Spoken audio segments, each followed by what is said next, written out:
Hi, welcome to my channel. இப்போ நான் நேந்திரப்பழம் வச்சு ஒரு ஸ்நாக்ஸ் செய்ய போகிறேன். வாங்க எப்படி செய்யலான்னு பார்க்கலாம். அதுக்கு முன்னாடி வீடியோ பார்த்திங்கன்னா லைக் பண்ணுங்கள், ஷேர் பண்ணுங்கள், மறக்காமல் சப்ஸ்கிரைப் பண்ணிக்கோங்க.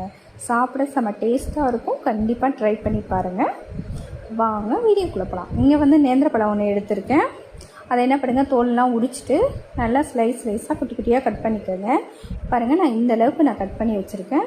இங்கே நான் பவுலில் என்ன பண்ணியிருக்கேன், மைதா எடுத்திருக்கேன். இப்போ நீங்கள் அது கூட என்ன பண்ணுங்கள், கொஞ்சமாக கார்ன்ஃப்ளவர் மாவு அதை ஆட் பண்ணிக்கோங்க. அப்புறம் அது கூடயே ஒரு ஸ்பூன் சர்க்கரை அதையும் ஆட் பண்ணிக்கோங்க. ஆட் பண்ணிவிட்டு அது கூடயே லைட்டாக கொஞ்சமாக ஏலக்காய் கொஞ்சம் அதையும் ஆட் பண்ணிவிட்டு நல்லா மிக்ஸ் பண்ணிக்கோங்க. மிக்ஸ் பண்ணிவிட்டு இப்போ தண்ணி ஊற்றி நல்லா இந்த அளவுக்கு பீட் பண்ணுங்கள். பாருங்கள், நான் இந்த அளவுக்கு பீட் பண்ணி குழச்சி வச்சுருக்கேன்.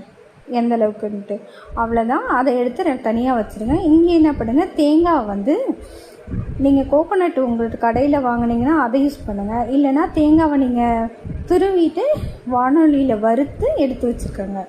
இந்த மாதிரி கோகோனட் எடுத்து வச்சுக்கோங்க. இப்போ நம்ம கலக்கி வச்சுருக்கோம் இல்லையா மாவு, அது கூட என்ன பண்ணுங்கள், பனானாவை போடுங்க. போட்டுட்டு 2 சைடு நல்லா முக்கிட்டு அதை எடுத்து இப்போ என்ன பண்ணுங்கள், கோகோனட்டோட போடுங்க. போட்டுட்டு மிக்ஸ் பண்ணி எடுத்துருங்க. ஏன் தெரியுமா கோகோனட் எடுத்தேன், கோகோனட்டோட சாப்பிடும் போது செம்ம டேஸ்ட்டாக இருக்கும். அதுக்காக தான். இங்கே நான் அடுப்பை வச்சு மறுபடியும் கடாயை வச்சுருக்கேன். எண்ணெய் நல்லா காஞ்சிடுச்சு. இப்போ என்ன பண்ணுங்கள், நம்ம எடுத்து வச்சுருக்கதை ஒன்று ஒன்றா போட்டு பொரிங்க. பாருங்கள், இந்தளவுக்கு நான் பொரிஞ்சிருச்சு.